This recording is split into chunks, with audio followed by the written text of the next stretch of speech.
Welcome back to Half the Battle. I'm your host, as always, Daniel Levy, your guest co-host, the Dagestan Poppy. Today, we're going to talk about UFC Vegas 104, the rematch between Marvin Vettori and Roman Dolidze. And Grayson, it's going down this Saturday night live at the Apex in Las Vegas, Nevada. Like we mentioned, we got a rematch a few years in the making. It was controversial. It was close. Now they're going to go 5 rounds. And Grayson, you recently posted a 10K ticket on Anchor Live before the fact, just so everyone knows. Welcome to Half the Battle. Thanks, Dan. I'm a longtime watcher. You're an OG of the game, and your show's been around here longer than just about anybody. But yeah, no, that was sweet. It was actually my first time at the UFC fights, so that whole experience was awesome. Probably gonna try to go back for International Fight Week. But yeah, my boy Ankh. That's one of the reasons they call me Dagestan Poppy in the first place. Was guys like Ankalaev. I've been hammering him the whole way up, so it was good to see him get the belt in person.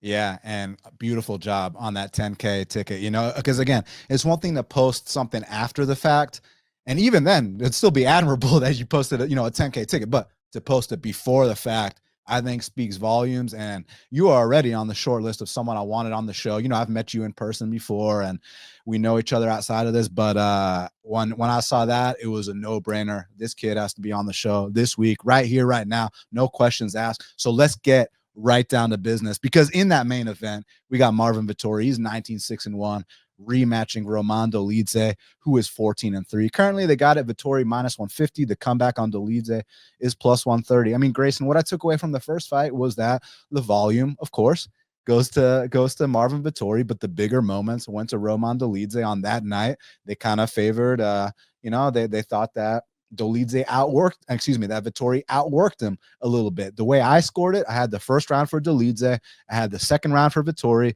The third round was kind of 50-50. I think it could have gone either way. On the night, I was surprised Dolidze didn't win, but watching it back, I understand why Vettori won. Now it's a matter of who can make the more adjustments. What's your opinion on this main event? No, I completely agree with you in the sense that on the first time I watched it, I thought Dolidze for sure won the fight. And then upon rewatching it, I can more understand how the volume with the calf kicks and whatnot, how you could give it to Vettori. I still kind of find myself more leaning towards the Dolidze side. Vettori, obviously, historically incredibly durable, like maybe the most durable guy in the company. Look at the damage he took against someone like Cannonier. Almost everybody, other guy in the division would have gone down from those shots. But it just adds up, and everybody's human. So after a certain while, that amount of damage, even if it's not getting you knocked out, his reactions are starting to be a bit weirder than they used to be. He can't just eat the head kicks and keep going forward like he used to, I don't think. So I think Dolidze definitely has big moment upside here. And on the mat, I mean, the series of submissions that he threw up against Jack Hermanson, for me, will go down as one of the sickest submission series I've ever seen in the UFC, especially off the bottom at heavier weight class. You don't really see guys like that giving trouble to high-level grapplers off their back at this weight class. So I think he's dangerous everywhere. He's live to finish the fight.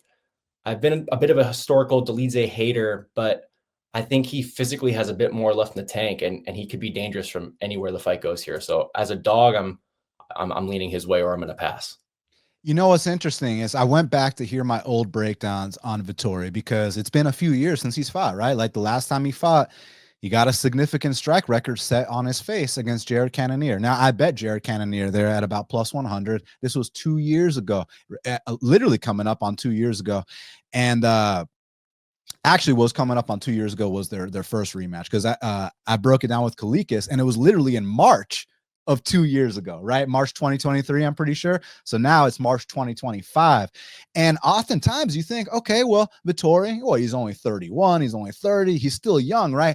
And Dolidze is the guy who's 36 years old. But guys, if this was bantamweight, then I'd be putting stock into something like that. One of the lower weight classes. Like, we're going to talk about this kid, Carlos Vera, this kid, I say, who's 37, 38 years old, fighting at 135, right?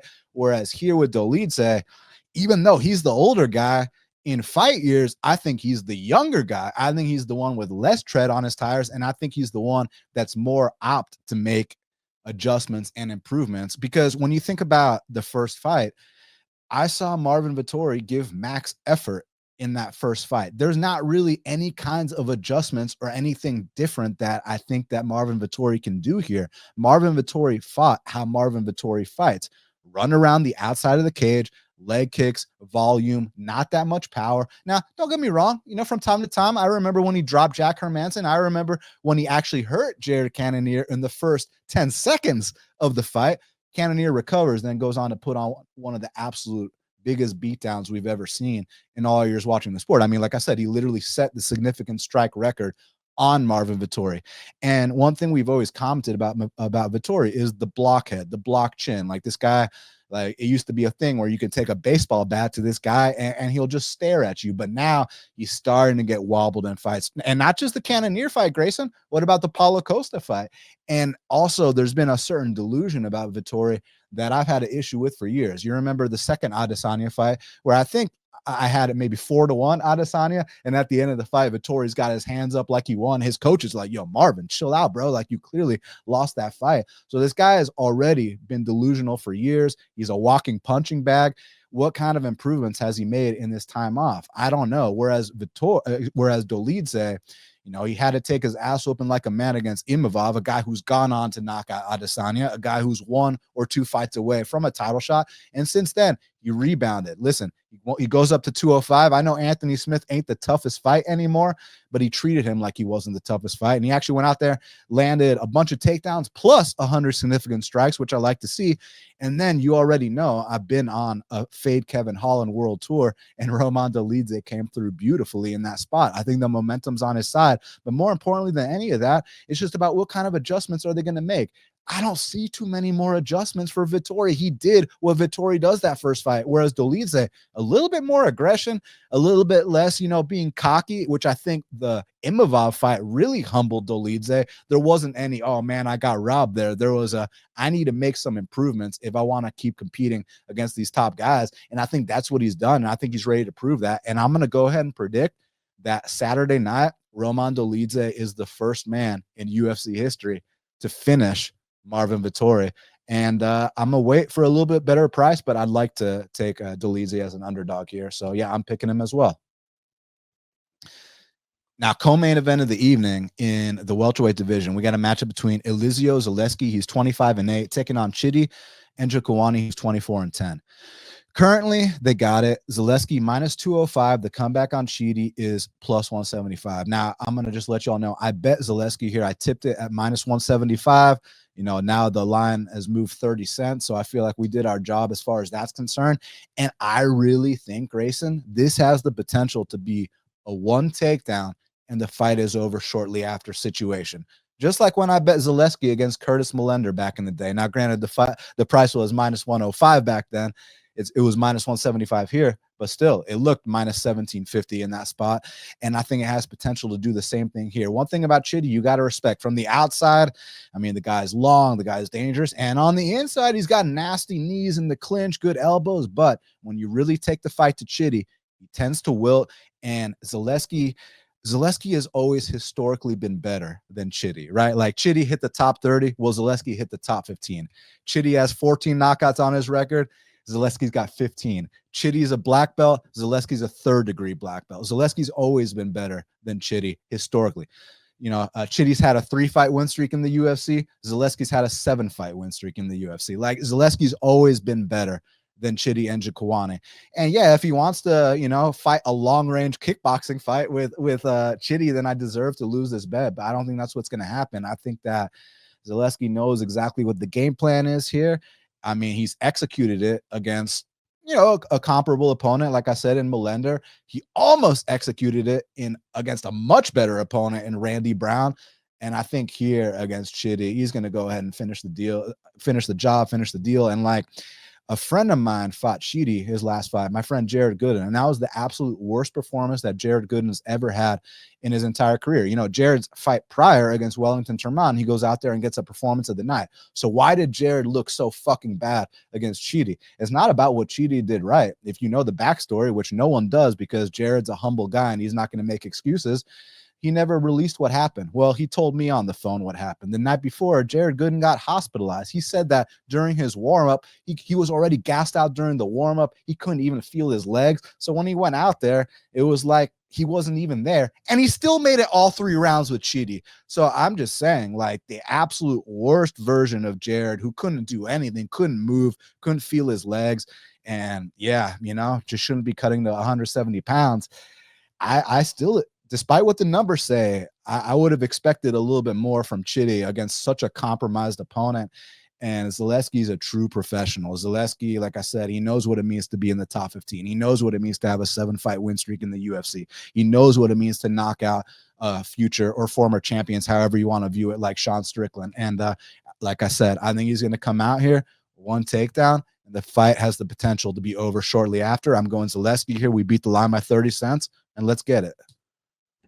Yeah, you did a really good job timing the market there. So when I first looked at this fight, I was actually pretty confident that I was going to take a stab at Njokuani at around plus 180-ish, like on the right when the line first started to spread.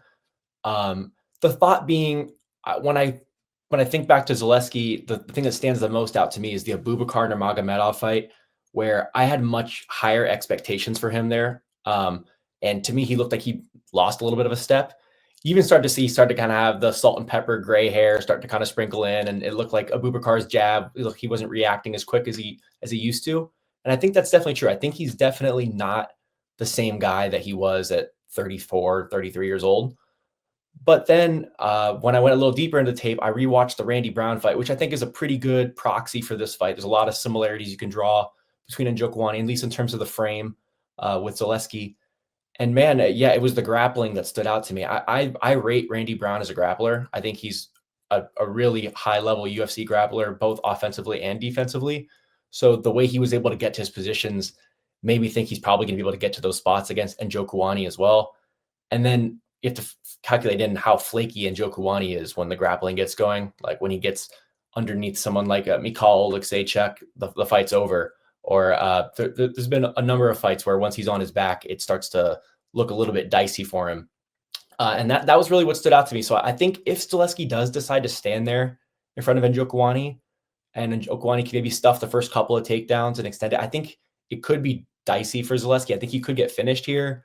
And I don't love the striking for him, but I think he's a smart UFC veteran.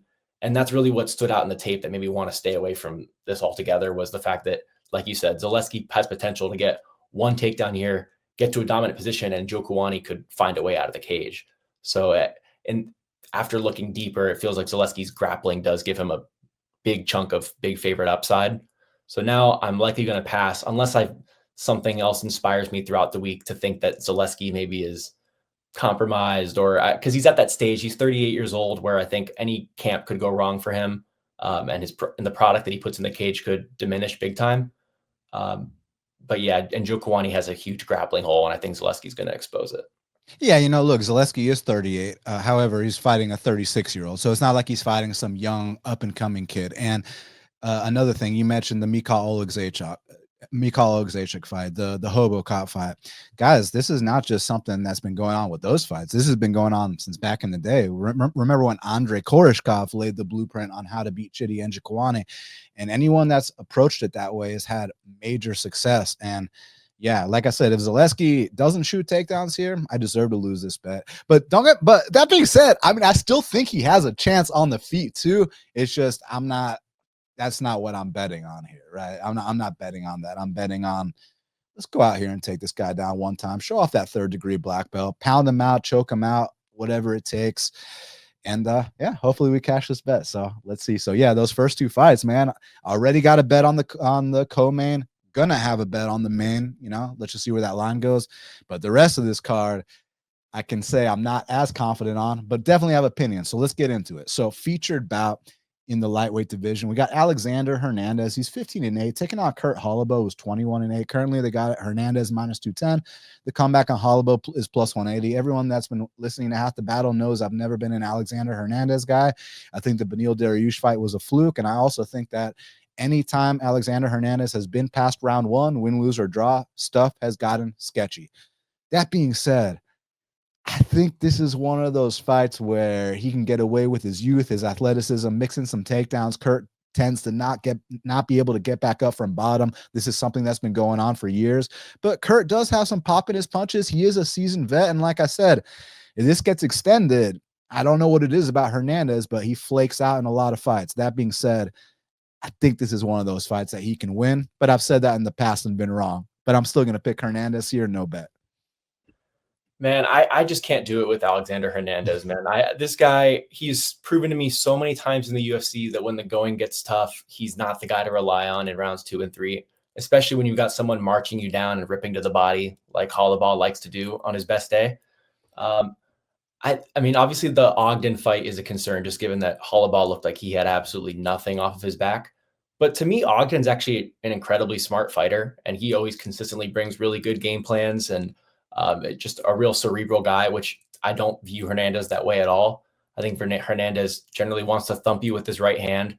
And when that doesn't work in round 1, he starts to kind of panic a little bit, unless he's just got massive athletic advantages, which that might be the case here. Holobaugh is pretty washed. And I think if Hernandez can get takedowns going, I'm not sure how it looks for Holobaugh.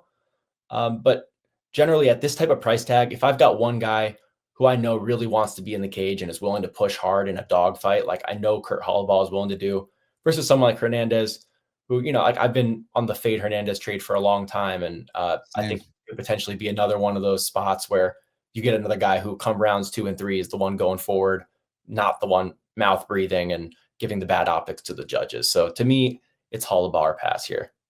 Yeah, no, I mean, don't talk me into fading Alexander Hernandez because I might take the bait. I mean, I was on the Cowboy Cerrone bet back in the day, plus 180, and a few more along the way. So yeah, I'm with you there in terms of like from a betting perspective. Yeah, you do not lay these prices on Alexander Hernandez. But then again, I will say, to give him credit, I said the same shit before the Jim Miller fight, and then he 30-27 him. Now there were some sketchy moments, but yeah, I think this is one he gets past, but I said that about fucking Bill Algeo. I said that about Damon Jackson. I said that about Harmless Hubbard. And even though he won that fight, it was a split decision. So it's like, yeah, I have zero trust or faith in Alexander Hernandez, but I don't want Kurt at this stage in his career either. But I wish you luck if you take that underdog shot for sure.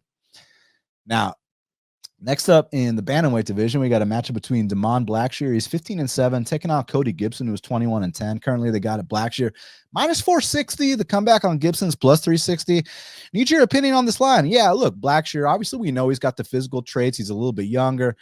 He's got a lot of talent, but man, historically, when fights get extended, just like Hernandez, this guy does not have the best record when fights go the distance. And Cody Gibson, he's been around the block. He is no spring chicken. This should be a good one. What do you think?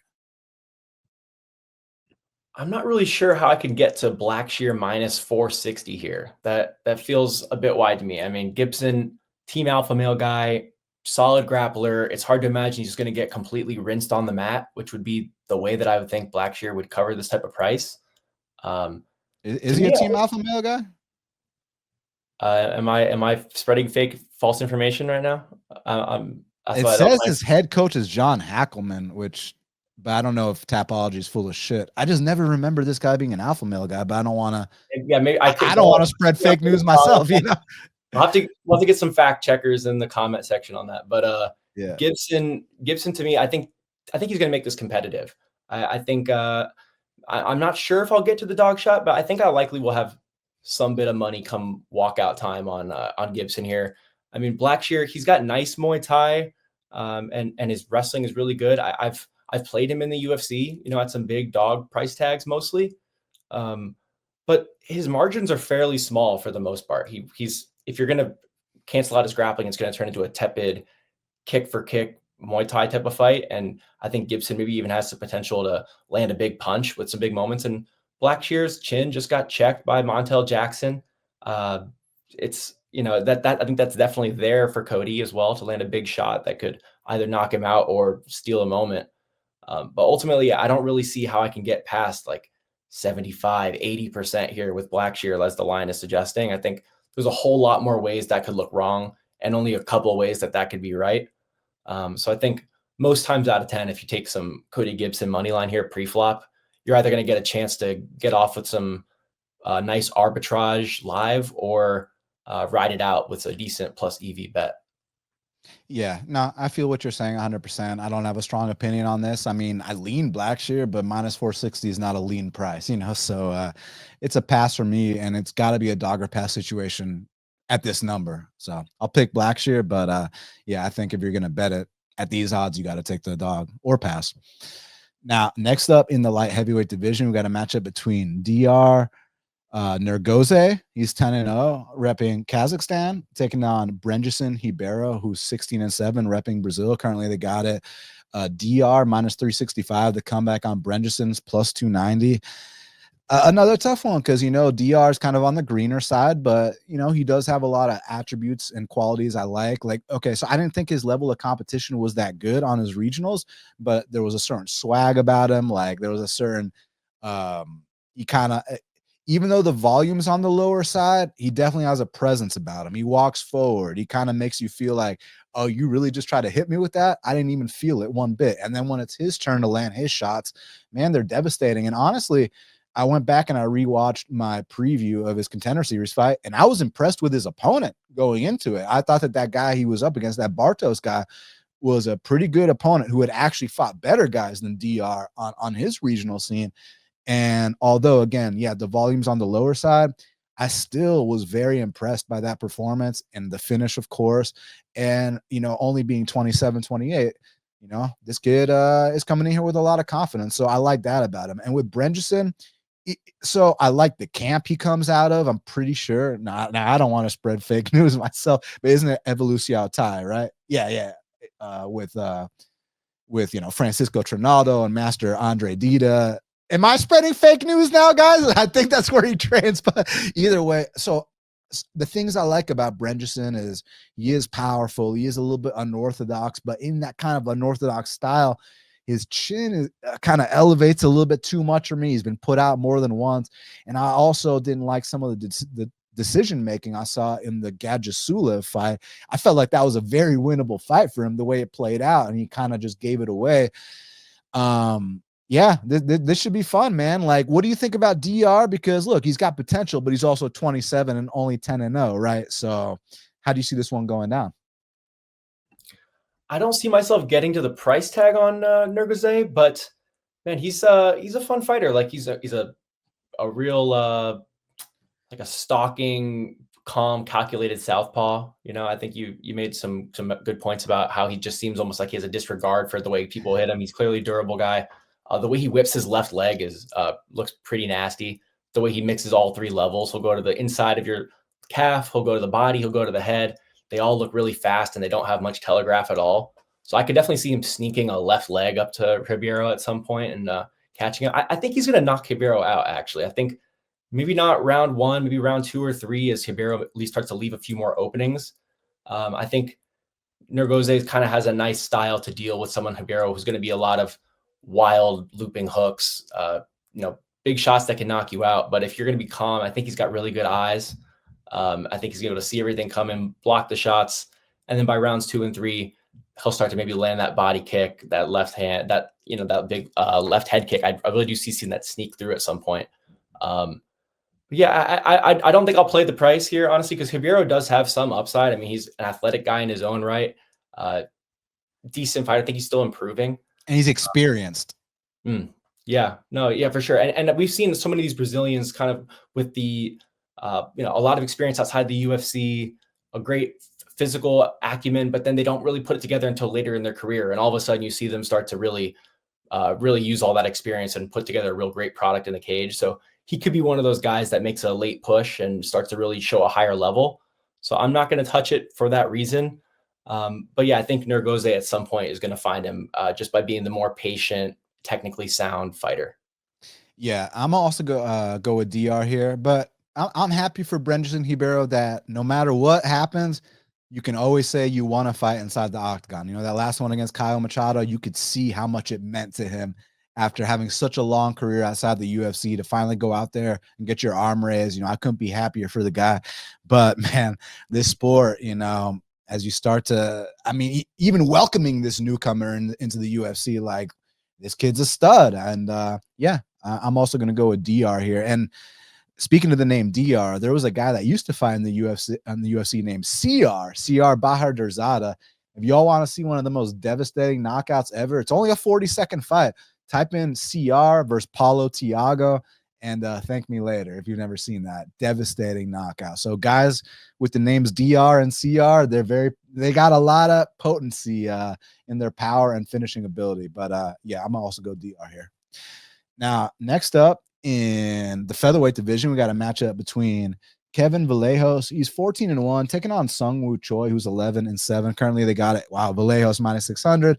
The comeback on Seung Choi is plus 425. Grayson, it's interesting because when Seung Choi first came to the UFC, I actually thought that this guy was like a promising prospect. I mean, like when you have to fight Movsar Evloev in your UFC debut, right? They throw you right to the wolves.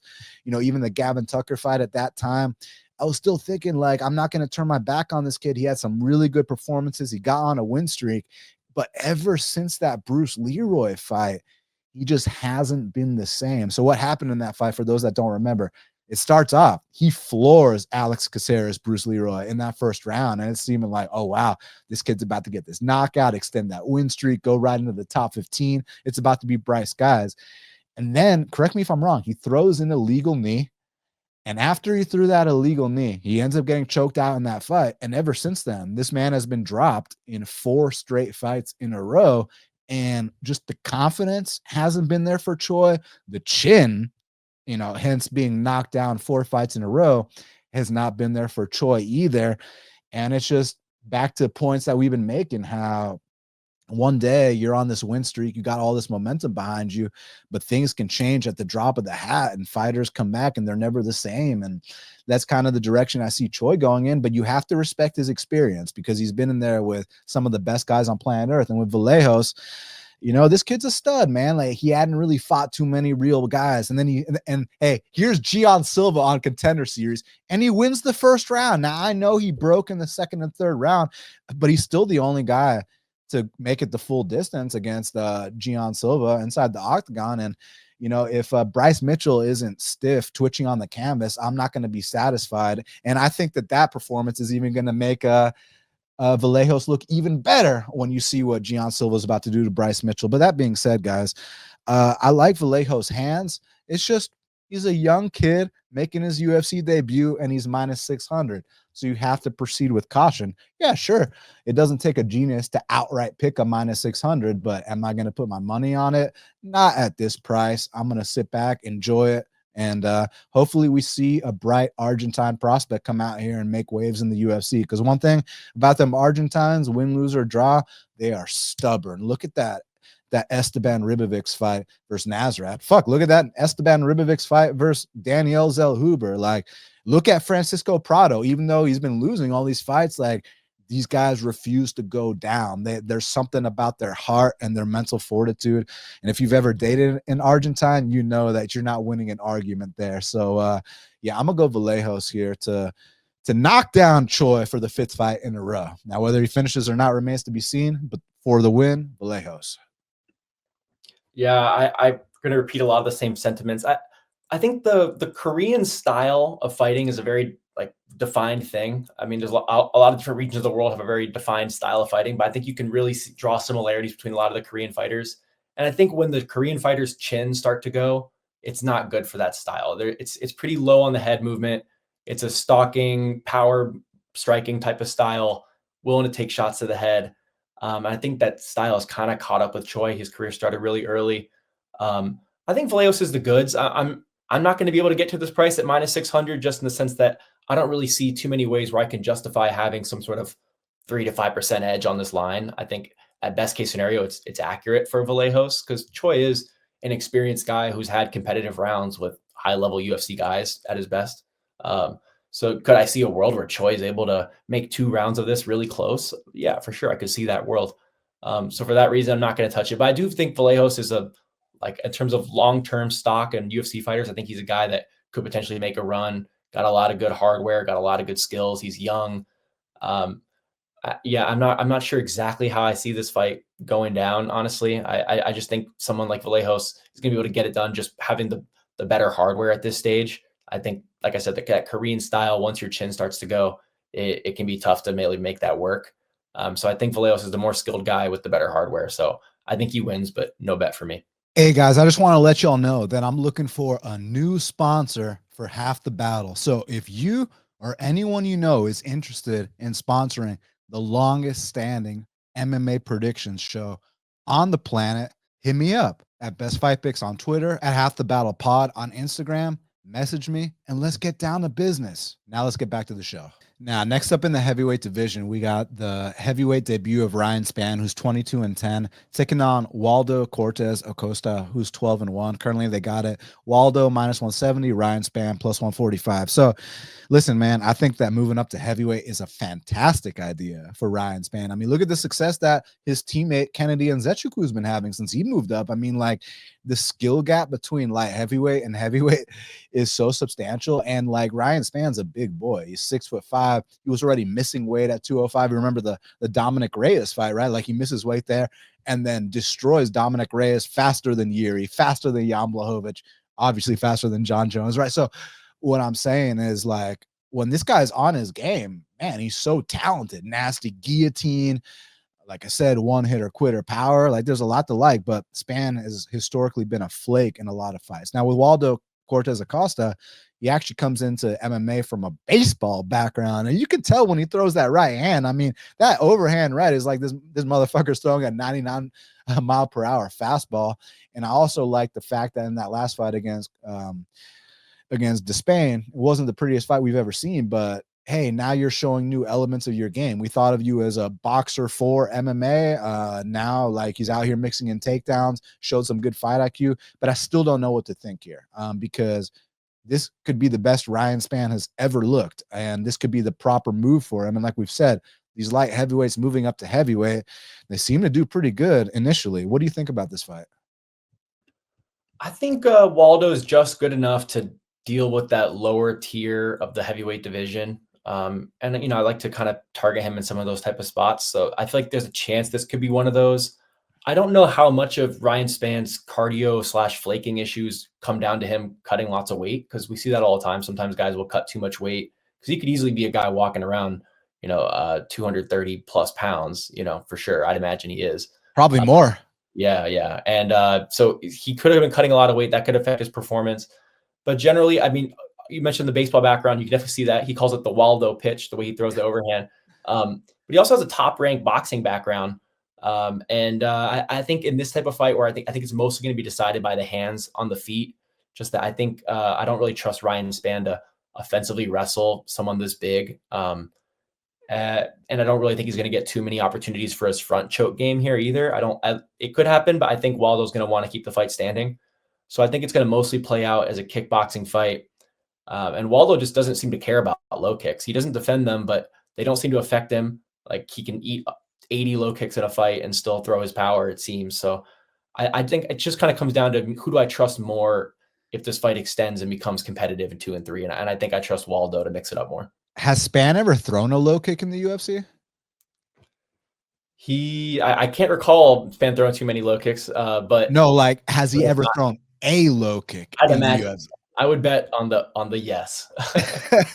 Like I swear I've never seen him throw a low kick in the UFC ever, but nasty jab, opportunistic guillotine, and super athletic. And now he's going to be, I'm hoping, 240, 245 pounds, maybe even 250. You never know. Like Kennedy was coming out there heavier than you'd expect, like, him moving up to heavyweight. And there was a lot of flakiness from Kennedy at 205 that all of a sudden, now granted, the level of competition he's been fighting at heavyweight hasn't been the same, but like still, to my point, okay, I love OSP, Ovince St. Preux. I grew up watching this guy in Strikeforce, but Ovince is like 40 years old. Ovince is out the UFC now. And like Kennedy was having like a 50-50 fight with him at 205. I think the weight cuts were a factor because he's moving up to heavyweight. Now this guy's looking like a future top 15 guy. He might already even be in the top 15 by now. And that's not saying much because heavyweight's just not a very stacked division, right? But I agree with you because one thing we at least know about Waldo is that he has put up like 147 significant strikes in a 3-round fight before. And that's something Spann cannot say even half that number at any point. I mean, this guy's out here losing decisions to Anthony Smith. Even if I thought he won that fight, the fact that it was even within it was even a question, it was even within reach, and that like he had such a dominant second round and then he coast the third round. It's like, oh my God, like, yeah, the decision making is just beyond me.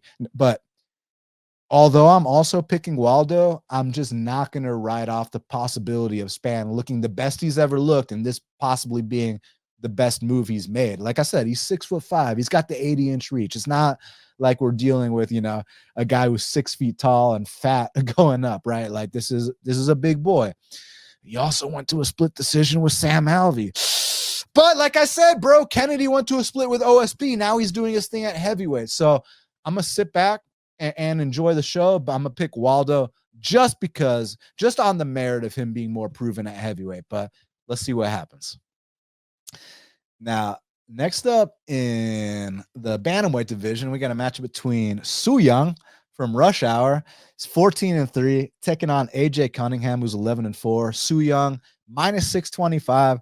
The comeback on Cunningham is +450. So you got Bryce Mitchell's punching bag Cunningham. Man, that fight against Ludovic Klein, bro. I was cringing when I was watching that. Like that was one of the biggest mismatches I've ever seen in all my years watching the sport. And then even the Steve Nguyen fight on Contender Series, he gets knocked out at the end of round 1, but they don't call it. Then he gets knocked out in round 2. It's like, and then you see the guys he has been beating on his regional scene. They all got losing records. So I'm not a believer in AJ Cunningham. Unfortunately, though, I feel bad for him because if you hear his story, did you hear his story, by the way? Oh, you're not aware? Yeah. This dude, man, I feel really bad, bro. Like he was forcibly injected with steroids as a kid. I think kind of similar to that Diyar and Santos guy from last week. I think that they forced Cunningham to like sleep with the dogs outside in the pen. Like this guy's had a rough fucking childhood. So even though he's friends with a complete, I don't want to get canceled on YouTube, even though he's friends with a complete moron in Bryce Mitchell, I still feel empathy for Cunningham for what he's been through, man. And it reflects in his fighting. Like his whole life, he's been a punching bag. Now he's a punching bag inside the octagon, but he's tough, right? Like if he's still there, maybe he could take over or something like that. But I just don't see, I don't care if you're dropping 2 weight classes. For those that don't know, the Klein fight was at 55s. This fight's going to be at 35s, but people need to put context because the Contender Series fight was at featherweight. So he was already kind of in striking distance of making bantamweight, and he did the UFC a favor taking a short notice fight against Ludovic Klein. So I don't think the weight cut's going to be as big of a factor as people are making it seem. I think what will be a factor is the pace of Seung. Now, while Seung is super green, has a lot of work to do, I mean, this guy has landed, I believe, 14 takedowns in 3 octagon appearances. That's not something to scoff at. And although I think that Cunningham's going to make the weight, how's he going to perform at the weight? And he's just not a good fighter to begin with. So while, Seung's a lower level guy, and I'm not interested in laying a price like that on him, I think he can go out here and beat arguably the worst fighter on the roster. So give me Seung here. Yeah, I'm actually maybe a little higher on Seung Yu, or Jiu-Jitsu as he likes to call himself, than the next guy. I mean, I think his skills in terms of his overall MMA game actually blend together really well. He's got a nice mix between jiu-jitsu, wrestling, and a counter-striking game, which, guys that fight off the back foot and then are able to shoot those reactive takedowns and get to some dominant back positions. I feel like that's kind of a strong piece of the MMA meta right now. So I think he's actually going to cover this price tag against Cunningham. So I would lean towards Yu as like a parlay piece. I think the only way he could lose this fight is if he somehow gasses out in some sort of wild fight. But I mean, I think against a guy who's not on his skill level, I mean, I think Seung Yu actually does have a high baseline level of skills everywhere. Like I think his jiu-jitsu is UFC level, his wrestling's UFC level, and his striking's UFC level. So against someone with this many holes, I think he's going to be fine. Lots of ways to get his game going. So I think he's probably going to find a submission or a ground and pound finish, probably round 2. I think he's just going to put a pace on him and kind of, I think while Seung Yu sometimes can't sustain his own pace, I think Cunningham is going to drown with him. And when you're in those tough positions, the cardio discrepancy starts to really widen. If you've got a guy on your back, if you've got a guy in mount, if you've got a guy who's constantly flattening you out in half guard, making it difficult for you to breathe, I think he's going to find ways to make Cunningham use his energy, really weigh on the back of his head, things like that. So I think Seung's just going to put it all together and then eventually get him out of there. Yeah, listen, I mean, if you watched Rush Hour, you already know the script here. Seung won, Juntao didn't. So, yeah, I'm going to go with Seung as well. Now, next up in the bantamweight division, I'm very pumped about this. It's funny for me to say I'm pumped about a -900, but let's talk about it. So we got Josias Musasa. He's 8-0, representing the Republic of Congo, taking on Carlos Vera, who's 11-4, repping Venezuela. Am I correct in that? Is that Venezuela? No, excuse me, Ecuador. I apologize. Let me actually, fuck that. I don't need to redo that. But we got Congo versus Ecuador. Pretty badass. Now, earlier on the show, okay, well, firstly, Musasa -900, Vera +600. So there's two Ecuadorians in the UFC named Vera, Marlon Chito and Carlos. Now, earlier on in the show, I was talking about how, Roman Dolidze is 36-37, but I'm not quite as worried about it, right? Because that's 185 pounds. And yeah, I feel like 85's 205 and heavyweight, you can kind of be a little bit older there. And I mean, how many times have we seen guys at even heavyweight, like they start winning belts in their late 30s and stuff like that, right? I mean, the current heavyweight champ is approaching 40 years old. Anyways, that being said, this guy, Josias Musasa, dude, his potential and just raw athleticism is insane. Like, this guy is a little piece of clay that you're going to have to mold, and you can potentially make a Picasso piece of art. And I know Picasso was more the paintings. He wasn't in the clay, but y'all can catch my drift on what I'm trying to say here. What I'm trying to say here is, you develop this Musasa guy the right way, the sky is truly the limit. Because what you got to understand is, this guy was fighting not in the States. This guy was not training in the States, and he was looking devastating. And in that Contender Series fight, I was incredibly impressed. For like a green guy who's had less than 10 pro fights, firstly, his chin is insane. He got hit with some shots and he didn't even flinch. Like, I'm saying, flush on the chin, hard shots. You heard the crack. Doesn't even flinch, keeps going forward. Every time he got taken down, gets right back up. Like, he's got the instinct to get back up. And I heard that now that he's signed to the UFC, he's managed by Ali Abdelaziz, they're gonna move him to the States. And this is actually his first camp, I believe, in the United States, fighting with real, training with real guys, getting real looks. And they call this man the KO wizard, because on his regionals, he was just sleeping everybody.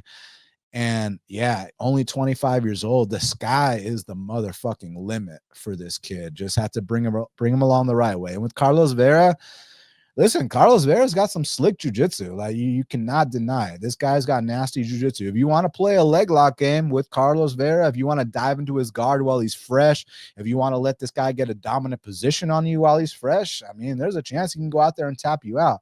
But what else has he got? Not much. From the athleticism department, completely lacking. The striking, non-existent.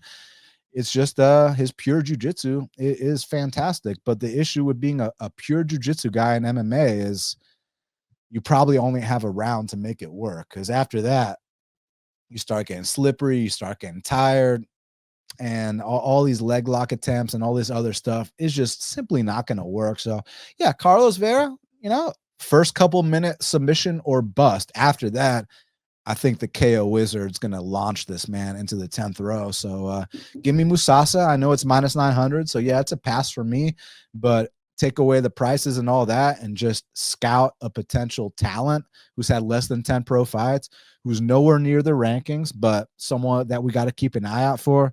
You keep an eye out for on this Josias Musasa guy, because I think in 5 years, you could be looking at something very special. So yeah, hopefully he comes out here, doesn't get submitted early, and puts a beating on this guy.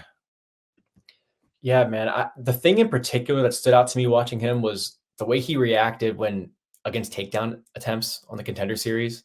Man, his reaction, it's like a cat, the way he was getting onto all fours, quickly getting onto his feet, fighting the hands. Like there's just certain guys you can see their reactions uh, where it's just an untaught athleticism, in terms of you really see it when someone's trying to get to the feet and it's just an effort thing.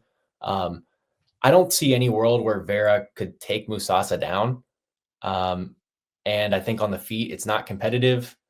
So I mean, I think Vera's just completely screwed here. The UFC knows what they're doing. They're picking out a guy to let Musasa look really good. I think he's gonna knock him out in round one. I don't even think Vera's gonna get to any really dicey spots, just because I don't really think he's able to land a takedown. So it would be like it's kind of hard to really force any leg entanglements or anything without getting a takedown. Yeah, so I don't really see it. I don't see it on the feet. I don't see it in the wrestling. The age is obviously huge here. So yeah, I think Musasa, it's not a competitive fight at all. Round one knockout. Yeah, no, the thing that would concern me is like a Tom Aspinall versus Stuart Austin situation where like, Tom Aspinall, yeah, he held the potential back then too, but he was so young, so green. He gets leg locked by this bum, right? And then he goes on to become a UFC heavyweight champion, right? So I would just be worried about, one of these fluke early leg locks and then you go on to do great things. Everyone that laid minus 900 got burnt, but that's why I'm passing. But yeah, I agree with you. I think that the potential and the talent is just it's something serious. So hopefully, no UFC jitters. You can come out, even with UFC jitters, just come out here and take care of this guy the way the UFC are setting you up to do. Feels like we're finally starting to get some of these guys out of Africa, which there's just I'm sure there's so much talent in some of these countries that we just hasn't been tapped into yet, and we're starting to kind of see it every now and then. Very well said. Very well said. Now, next up in the strawweight division, we got a matchup between the always tough Sam Hughes. She's 9-6, taking on Stephanie Luciano, who's 6-1-1. Currently, they got it Stephanie Luciano minus 230. The comeback on Sam Hughes is plus 195. Grayson, you know damn well what the deal here is. If you're not quite ready for the top 30 of this division, Sam Hughes is going to go out there and expose that. Sam Hughes got that dog in her, but if you are, you'll usually get past her. So the question is, where do you see Stephanie Luciano's current form? And is she ready for such a battle-tested veteran like Sam Hughes? I think she is. I think she is. I mean, I've been a Luciano believer. I've been backing her in her previous fights. To me, I don't think Sam Hughes can be able to get any of her wrestling going here. I don't really think she's going to be able to stall much against the fence, which she likes to use in a lot of her fights. I think if I'm looking for what do I see could go Sam Hughes' way, I think it's fair to say that Luciano doesn't love forward boxing pressure. She doesn't love getting hit. Um, but I'm not sure that Sam Hughes is going to be able to stay on the front foot the entire time in a striking fight. Like I think about like the Yasmin Yergui fight, where at times she's able to get some respect, start pushing Sam Hughes back in the striking. And that's kind of how I see this one. If Sam Hughes is able to go forward the entire time with the striking, then I think she has got a really good chance to win a decision. But I think in this line, there's a little bit of respect being put into Sam Hughes's wrestling, and I don't really see it that way. I think Luciano's ground game is quite good. I think her get up game is solid. She likes to threaten submissions off her back. When it's not there, she's going to scramble up to the feet. Her cardio is good. And yeah, I think the UFC definitely knows what they have here in Luciano. They know she's a solid, marketable girl with a fun style, and I think they have some fun fights for her planned in the future. So yeah, I think she's more like 70% here, not a ton of meat on the bone, but potentially this could be one where more Sam Hughes respect comes in throughout the week. That wouldn't shock me at all, and maybe I can get to a Luciana position at a better price. But yeah, I just think she's got a lot more upside in the UFC, and she's someone that long term I'm looking to back versus Sam Hughes. I think is pretty close to the end of the road, and we've definitely seen the best of her. So yeah, kind of ultimately comes down to it's mostly a striking fight, and I don't think Sam is going to be able to stay on the front foot the entire time to wear Luciano out. Yeah, I tell the listeners that have to battle this all the time. When I watch Contender Series, in terms of tape, I don't just watch the fight. I also go to the very end to see why Dana did or didn't sign someone, because it's not just his opinion. He's also incorporating what Mick, Sean, and Hunter had to say as well. And the conclusion they came up with because the fight on Contender Series was a draw, right? They were like, hey, this Stephanie Luciano girl is special. And they end up rebooking that fight in the UFC. She goes out there, gets that win. And I like a lot about her. I like the physicality. I like the shot selection. I like the defense, not just striking defense. I like the takedown defense as well. I thought it improved between the two fights she had with that same opponent who is a jiu-jitsu black belt, and with a young fighter like this, you bring her along the right way. And I think that's exactly what they're doing. They feel like she's ready for the Sam Hughes test right now. And when I think of people that Sam Hughes can beat, it's, people that may have a big first round, but then they start to slow down. They don't have the experience to fight 3 hard battle tested rounds. And I just don't get those vibes from Luciano. I think that Luciano is the goods, but again, she's green. So you bring her along the right way. There's a big athleticism gap here. And it's like, do I see the comeback equity on Sam Hughes here, which is mainly how she wins fights? No, I don't, because I don't think that Luciano has shown me that, oh, she's going to start to fade if things don't go her way early or any stuff like that. I just simply think that this could be like the Yarigui fight where Sam Hughes just gets picked apart. She fights tough, of course, because Sam Hughes is as tough as they get. You have to show her ultimate respect. I mean, people got to understand Sam Hughes came into the UFC and they throw her in there with fucking Tisha Torres in her debut. Can you imagine being what was she, like 5-0 at the time or something? And hey, here's Tisha Torres, who has, beat Rose Namajunas, fought and lost to Rose in a split decision, who has, fought the best of the best throughout her entire career. Yeah, here's Tisha Torres in your debut. Like when you get thrown to the wolves like that, that'll either make you or break you. And to see Sam Hughes come back so resilient in her subsequent fights, I got nothing but respect for her. However, just like you, I simply think she's outgunned here. And for that reason, I'm going to take the more talented, promising fighter who I think has a brighter future in Stephanie Luciano. Now, next up in the flyweight division, I'm excited to talk about this. We got Andre Lima. He's 10-0, taking on Daniel Barez, who's 17-6. Currently, they got it Andre Lima minus 350. The comeback on Daniel Barez is plus 285. So I have experience betting on Daniel Barez because I bet on him in both of his UFC fights. Honestly, I thought they were both good bets. I know the first one didn't go my way, but we still dropped the opponent twice. And, what happened. Jafel Filho is a very high-level black belt. I mean, some could argue that Mokaev got knee barred in that fight, and fuck, Mokaev's toughness cannot be reckoned with. The fact that he did not tap to that fully extended knee bar, all respect. But yeah, Barez, I bet him in that debut against Filio. Then I bet him in the next fight against Victor Altamirano. I thought he clearly won that fight. And I also want to give Barez credit for the fact that he has one of the top 5 best fights in Contender Series history. Him and Carlos Hernandez really put on an incredible scrap. Look, at the end of the day, the best fight in Contender Series history is Sodiq Yusuff versus Mike Davis. The second best is Holly and Paiva versus Alan Nascimento. But then after that, everything else is up for debate. And I really think that Carlos Hernandez and Daniel Barez has such an incredible fight. So, yeah, I'm a big fan of Barez. But let me tell you something, man. Lima, I'm very, very impressed with. I understand that the volume might be on the lower side and that, he's still only 25, 26. So he needs a little bit of room to develop. But man, the pure skill, talent, technique. I mean, black belt in jiu-jitsu, his striking is not just good for MMA. It's good for actual striking standards. Like this guy had a long Muay Thai career prior to the UFC. I'm gonna go ahead and say this, man. I think Andre Lima has top 5 potential. I'm dead serious. I really do think. Just keep bringing him along the right way. Opponents like this. And I love me some Barez, battle tested. Like I said, one of the best fights in Contender Series history. Cashed for me last time against Victor. Like, I'll always be grateful. But I think that right now he's running into a kid who is on a trajectory straight to the rankings. And yeah, the worry is that sometimes the volume's on the lower side for Andre Lima, but when he lets it go, man, he lets it go.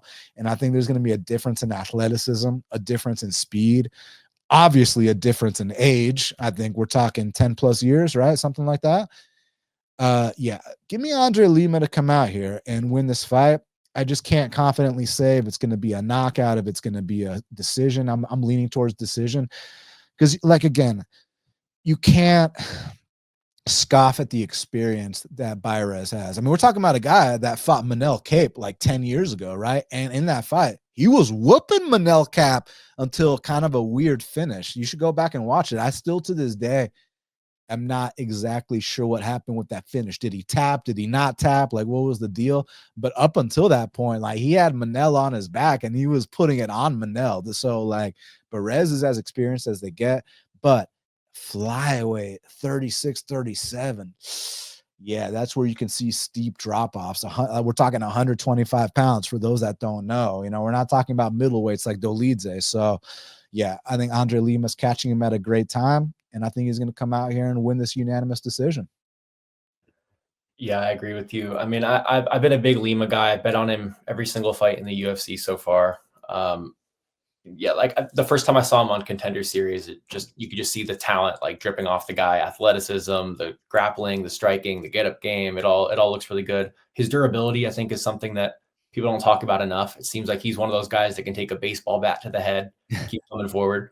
So yeah, I think there's lots to like about Andre Lima, and a 10-year age gap at 125 pounds. If you just isolate the statistics for that, I'm pretty sure it's over 70, close to 75% on just those. If I I mean, remember, look what Josh Van just did to my boy Cody.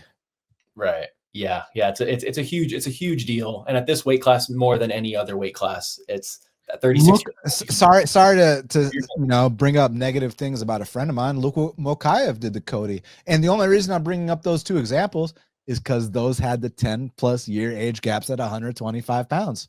Right. Yeah, no. And if you isolate the data on that, it's pretty damning stats. So I think we're going to see, I think Andre Lima is going to win a really dominant decision here. I think if Barez gets anything going, it would be with his grappling in round one. But Barez also seems to kind of have a bit of a cardio issue, especially at this age. If you can push a high pace, he'll start to slow down. And to me, you nailed it with just the level at Lima's at. Like, he's got a potential to be one of these contenders. He really is like one of the most skilled guys in the division. Still 26 years old, still getting better. Yeah, I think he's going to be able to get his low kicks going, and I don't think Barez will be able to hold him down for stretches.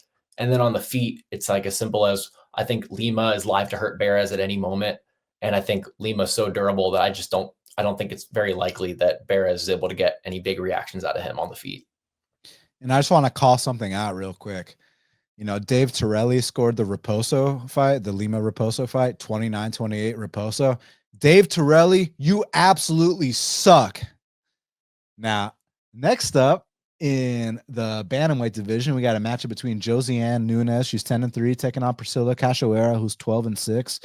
Currently, they got it Nunes -175. The comeback on Zombie Girl Cachoeira is +150. So these next two fights between Nunes and Cachoeira and Dubin and Judice, the amount of arrogance I'm seeing from people on such low-level fights kind of baffles me. So I'd like to hear your take.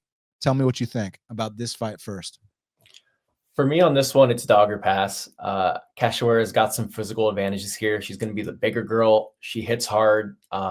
Against Ariane Lipski, she shows she's got one-hitter quitter power. So I would not be shocked to see her load up an uppercut and just launch Nunes' head into the third row. That wouldn't shock me at all. And I don't really think Nunes is reliable as an offensive grappler, and that's kind of been the blueprint to cover a big price tag against Cachoeira. You get on top of her, you expose the fact she's got no get-up game, which she doesn't, and she's never going to have one. As much as I thought maybe at some point she would learn at MMA Masters, no, they didn't teach her anything. But she's kind of got that like female John Lineker type of style where it's like she doesn't care, she's going to get hit, she's got the brick head, she's going to swing from the hip. And I think there's lots of ways that this could turn into a sloppy back and forth slugfest, which most of Nunes' fights end up that way, and most of Cachoeira's fights end up that way. It kind of feels like more of a toss-up, pick-em type of fight to me. So yeah, at +150, it's pretty easy for me to only be considering the Cachoeira side personally. Yeah, no, I understand. And One thing that I've always respected about these two is that for this weight class, I mean, we've seen knockdowns from both of them, right? Like you don't often see that. You mentioned the Lipsky fight for Nunes, that Bia Malecki fight. Like I get it, Bia's not the most impressive fighter or whatever, but when you're 5'1", dropping a 5'9" opponent, I mean, just like you said, it's like John Lineker, right? Like so that's pretty dope. And again, when takedowns aren't really a threat against Priscilla, that's usually when she has her best success. But yeah, but on the flip side, she gets hit so damn much. And I haven't seen the evolution in her game I want to see, but I truly admire her toughness. I mean, dating back to the Valentina fight, you remember the famous quote from Mario Yamasaki, why he didn't stop the fight because he wanted to let her be a warrior. Like, what a piece of shit. But like, man, because if you actually know Cachoeira's backstory, like, I don't say this disrespectfully. I say this more so to impress you about how far she's come in her personal life. Like, that she was like a prostitute in Brazil in the favelas, bro. Like she had a very, very hard life. And to go from there to now you've been in the UFC this long, you've gotten some highlight reel finishes, you're going out here putting on these tough fights, win, lose, or draw. Like shit, you'll even cheat to win. Like you'll do whatever it takes. Like, yeah, like her career turnaround, just life turnaround is truly inspiring. So I'll always respect Priscilla Cachoeira. Now, as far as Nunes, I still don't really know much because the level of competition has not been the same that Cachoeira has been fighting. But what matters to me is how they match up. And I really don't know, brother. I really don't know. So I think this is one of the few. I'll actually go on the opposite side of you. I'm gonna take Nunes. No bet, but just pure pick. I'll take her here. I think that she can land the cleaner shots. I think. Who knows? That could be fake news, but I just don't have a good read on this fight. Period. Point blank. And I'm not going to act like I do when I don't. But I'll pick Nunes. So may the best woman win. And last but not least, now here I need you to go first. But before you do that, let me introduce them. Next up in the flyweight division, we got a matchup between Eunice Dubin. She's 6-0, taking on Carly Judice, who's 3-2. Now, currently, the 3-2 fighter, Carly Judice, is minus 360, and Dubin is plus 295. Now, before you go, I just want to talk about this a little bit. Now, let me just make sure these are the current odds. Shout out to my boy Meticulous sending me these amazing graphics. So when he sent me the graphics, it was minus 360 plus 295. Currently, exact same price. So action has come in on Dubin. So here's what I want to say. Before I give a pick, I just want to lay out set the table for you, right? So a lot of people are saying that Dubin is massively overrated because of the one punch knockout that she got on Contender Series, who, by the way, was against the current LFA champ, who actually rebounded and just won recently in LFA, right? And one more thing I want to say, people calling that a meme finish or this or that. Firstly, it was an incredible finish, but prior to the finish, she also dropped her another time in that fight. I don't know if you remember, but she hit her with something behind the temple, and girl went face first, gets back up, keeps charging her, and then the big knockout happens. So she hurt her multiple times in the little bit of time that they fought. But when I think of someone that's being massively overrated or recency bias based off a big result like that, I'd think that they'd like be a favorite here or something. But like when you're talking about a plus 300 dog, like I don't. How is she being overrated? Like she's a plus 300 dog. She's expected to lose here. Is it because she was a plus 800 dog against the LFA champ and now she's plus 300? Is that the market overcorrection people are talking about? Because look, Judy's, I've enjoyed watching her fight, but she's also kind of like a walking punching bag. Good technique offensively, but defensively, she's there to be hit. So when I see people that I respect saying that Judy should be minus 2,000 here, Judas should be minus 700 here. Are they being arrogant or are they onto something? What's your opinion? So, I mean, I can definitely understand how somebody would think that, just because to me, the eye test tells me that Duman is not on the level of Judice. That's just topologies aside, results aside, everything else aside, just like purely just watching them move in the cage. To me, Giudice does look a lot cleaner. I think Crispy Carly is a fitting nickname. You know, she does have like a real crisp striking style versus Dubin. It's a lot of just kind of hucking shots. You know, she's got a Sanda background, but you know, some of her kicks look fairly clean. But as far as her hands, it's definitely not as tight as someone like Carly. So if I'm getting to a money line, it would actually be Giudice for me, just purely off of that. I know her level of competition pre-UFC, not really any better than Dubin's. Both of them fighting jobbers pre-UFC. Dubin on a pretty weak South American regional scene. And I mean, Shannon Clark, to me, she just has zero defense. Granted, it's just such a different matchup. I mean, she's a physical girl. She wants to cage push you. Has no defense.